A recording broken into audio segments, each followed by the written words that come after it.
မင်္ဂလာပါရှင်ဒီနေ့ရဲ့နောက်ဆုံးရထိပ်တန်းသတင်းတွေကိုတင်ဆက်ပေးပါမယ်ပထမအဦးဆုံးတစ်ပုတ်အနေနဲ့တောင်ကူမျိုးရှိစစ်ကောင်စီရဲ့လီဒက်စကန်ကို109မမရှော့တိုက်တုံးနေနဲ့ပြစ်ခတ်မှုရှစ်လုံးထိမှန်ခဲ့ပြီးထိခိုက်ပျက်စီးမှုရှိနိုင်တဲ့အကြောင်းတင်ဆက်ပေးပါမယ်ပဲခူးတိုင်းတောင်ကူမျိုးကေတူမတီလီဒက်စကန်တွင်ကို109မမရှော့တိုက်တုံးနေနဲ့ပြစ်ခတ်တိုက်ခိုက်ခဲ့ရာရှစ်လုံးအောင်မြင်စွာကြားရောက်ပောက်ကွဲပြီးထိခိုက်ဒေဆုံးပျက်စီးမှုရှိကြောင်း Brace Warrior for မြန်မာဖွဲ့မှတာဝန်ရှိသူတောင်ကပြောပါတယ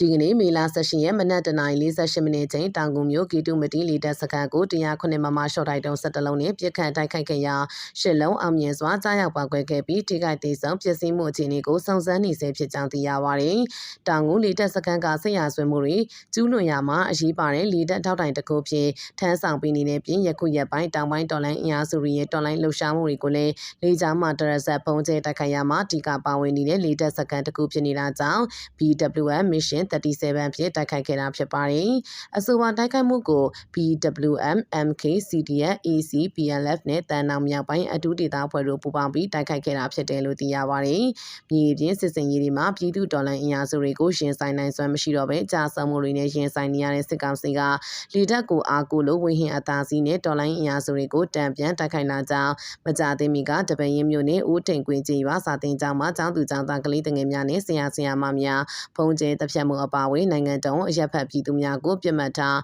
ပုံကျဲတပ်ဖြတ်ခြင်းဖြင့်၎င်းရဲ့မတရားလူယူထားတဲ့အာဏာကိုဆက်လက်ဆုပ်ကိုင်ထားဖို့ကြိုးစားနေကြောင်းသိရပါတယ်။ຫນွေဦးတော်လိုင်းရဲ့အောင်မြင်စစ်ကောင်စီလက်တပ်ကိုပြိုလဲအောင်လီတပ်များတိုင်လင်းများပိုင်းလုံများလင်းရင်စီပုံသီးတစားတို့ထုတ်လုပ်တဲ့စက်ရုံပါဝင်လီတပ်ကိုအားဖြည့်တဲ့တောက်တိုင်မျိုးစုံကိုပြိုလဲမှုလက်လန်းမိတဲ့တော်လိုင်းအင်အားစုများပြည်သူများမှတက်နိုင်တဲ့ဘက်မှဝိုင်းဝန်းကြိုးပမ်းကြဖို့မြစ်တာရက်ခံထားပါတယ်။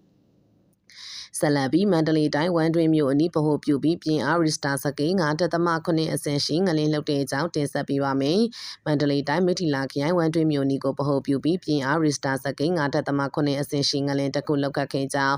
အမျိုးသားညီညွတ်ရေးအစိုးရ NUG လူသားချင်းစာနာထောက်ထားရေးနဲ့ပြည်내ဆိုင်ရာစီမံခန့်ခွဲရေးဝန်ကြီးဌာနကသတင်းထုတ်ပြန်ပါတယ်။မေလ19ရက်မြန်မာစံတော်ချိန်10:25မိနစ်ခန့်မှာမန္တလေးတိုင်းကျောက်ဆည်မြို့အနောက်တောင်ဘက်35ကီလိုမီတာအကွာမြေအောက်အနက်10ကီလိုမီတာကိုဗဟိုပြုပြီးရစ်စတာစကေး9.9နဲ့အင်အားအသင့်တင်ရှိတဲ့မြေငလင်တစ်ခုထပ်မံလောက်ခဲ့ပါတယ်။စကိုင်းငလင်ကြီးရဲ့နောက်ဆက်တွဲငလင်ငယ်များဆက်လက်လောက်ခတ်နိုင်တဲ့အတွက်ငလင်ပြီးဆောင်ရန်ရှောင်ရန်သတိပြုချက်တွေနဲ့ညီနေထိုင်ကြဖို့လည်းထပ်မံအတည်ပြုအကြောင်း NUG ကဖော်ပြပါတယ်။အဲ့ဒီငလင်တန်းကိုမန္တလေးမြို့ကန်တွေတိတိတသာခန်းစားလိုက်ရပြီးတချို့ကအရာကနေဆင်းပြေးရတယ်လို့မြို့ကန်တွေကပြောပါတယ်။ငလင်ကတော်တော်ပြင်းနဲ့လှုပ်တဲ့အချိန်ကလေးကမိနစ်ဝက်လောက်ကြာတဲ့လူတွေကလမ်းပေါ်ဆင်းပြေးကြတယ်လို့မန္တလေးမြို့မဟာအောင်မြေမြို့နယ်မှာနေထိုင်သူတအုပ်ကပြောပါတယ်။မလ28ရက်ကစကိုင်းမြို့နီကိုဗဟိုပြုကလှုပ်ခတ်ခဲ့တဲ့ပြင်အာရစ်စတာစကေး9.9အဆင့်ရှိငလင်ကြီးနဲ့နောက်ဆက်တွဲငလင်တွေလှုပ်ခတ်ပြီးရဲ့နောက်အခုငလင်ကအပြင်းထန်ဆုံးဖြစ်တယ်လို့မန္တလေးမြို့ကန်တွေကပြောပါတယ်။ဒီကနေ့ညပိုင်းလွတ်ခတ်ခဲ့တဲ့ငလင်ကြောင့်ထိခိုက်ပျက်စီးမှုရှိမရှိကိုတော့မသိရသေးပါဘူး။နောက်ထပ်တပုံအနေနဲ့အင်ကပူမြို့နယ်တွေကိုစစ်ကောင်စီကဒီကနေ့မနက်ပိုင်းမှာလီကျောင်းမှာ18ကြိမ်ပုံကျဲတိုက်ခိုက်ခဲ့ပြီးလီရဲစတိုင်းပုံကျဲနေခြင်းဖြစ်တဲ့ဆိုတဲ့အကြောင်းတင်ဆက်ပေးပါမယ်။အေယာဝတီတိုင်းအင်ကပူမြို့နယ်တွင်မှာကျေးရွာများကိုစစ်ကောင်စီကလီကျောင်းတိုက်ခိုက်မှုထပ်မံပြုလုပ်ခဲ့ကြောင်းသိရပါတယ်။စစ်ကောင်စီကမေလ18ရက်မနက်6:40မိနစ်40ကအင်ကပူမြို့နယ်တွင်ရှိကျေးရွာ3ရွာထပ်မံကိုလီကျောင်းတိုက်ခိုက်မှုပြုလုပ်ခဲ့ကြောင်းဒေသတွင်သတင်းအရင်းမြစ်တွေစီကသိရပါတယ်။စစ်ကောင်စီကချင်းကိုက်ကွင်း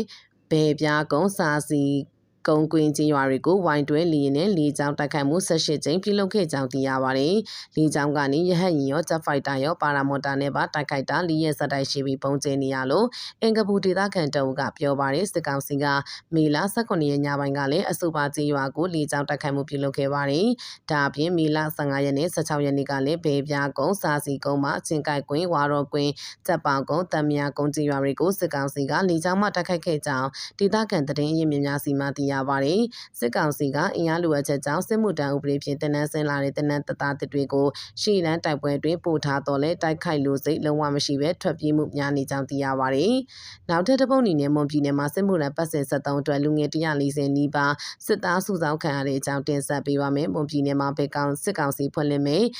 မွန်ပြည်နယ်မှာစစ်ကောင်စီဖွင့်လှစ်မဲ့စစ်မှုရန်ပတ်စဉ်73အတွက်လူငယ်140နီးပါးစစ်သားစုဆောင်းခံရတယ်လို့စစ်ကောင်စီရဲ့ထုတ်ပြန်ချက်တွေရသိရပါတယ်။စစ်သားစုဆောင်းခံရတဲ့လူငယ်တွေကိုမေလ19ရက်နေ့ကမော်လမြိုင်မြို့ရှိအရှိတောင်တိုင်းစစ်ဌာနချုပ်ရဲ့နေမြေကန်တနန်းကျောင်းမှာစစ်ကောင်စီကမွန်ပြည်နယ်ဝန်ကြီးချုပ်ဦးအောင်ကြည်သိန်းဦးဆောင်တဲ့ဖွဲ့ကတွားရောက်တွေ့ဆုံခဲ့တာပါ။စစ်မှုရန်တပ်သားစုဆောင်းခံရတဲ့အရှိအတွက်ကိုစစ်ကောင်စီဘက်ကထုတ်ပြန်တာမရှိပေမဲ့မှတ်တမ်းတပ်ပုံတွေရစစ်သားစုဆောင်းခံရတဲ့လူငယ်140နီးပါးရှိပါတယ်။စစ်မှုရန်ပတ်စဉ်73အတွက်စစ်သားစုဆောင်းခံရတဲ့လူငယ်တွေကစစ်ကောင်စီရဲ့အတင်းအဓမ္မဖမ်းဆီးခံရပြီးရဲ့နောက်တပ်သားစုဆောင်းခံရသူအများဆုံးပါဝင်တယ်လို့စစ်ကောင်စီနဲ့နှိစက်တဲ့သူတွေရဲ့ပြောပြချက်ရသိရပါတယ်။စစ်ကောင်စီကစစ်မှုထမ်းဖို့အတွက်အသက်အရွယ်မပြည့်သေးသူတွေကိုစစ်မှုထမ်းမခေါ်ယူဖို့ပြောနေပြီးမြစ်ဒေသတွေမှာတော့အသက်မပြည့်သေးတဲ့လူငယ်တွေအပြင်ကျန်းမာရေးမကောင်းတဲ့လူငယ်တွေကိုပါတပ်သားသေးစုဆောင်းတာတွေရှိနေပါတယ်။တရင်ဌာနကပြုစုထားတဲ့အချက်လက်တွေရမွန်ပြည်နယ်မှာစစ်ကောင်စီရဲ့ပြည်သူစစ်မှုထမ်းတနက်ပတ်စဉ်တက်ကနေအပတ်စဉ်စနေအထိဒေသရင်းကလူငယ်2100ထက်မနည်းစစ်သားစုဆောင်းခံရတယ်လို့သိရပါတယ်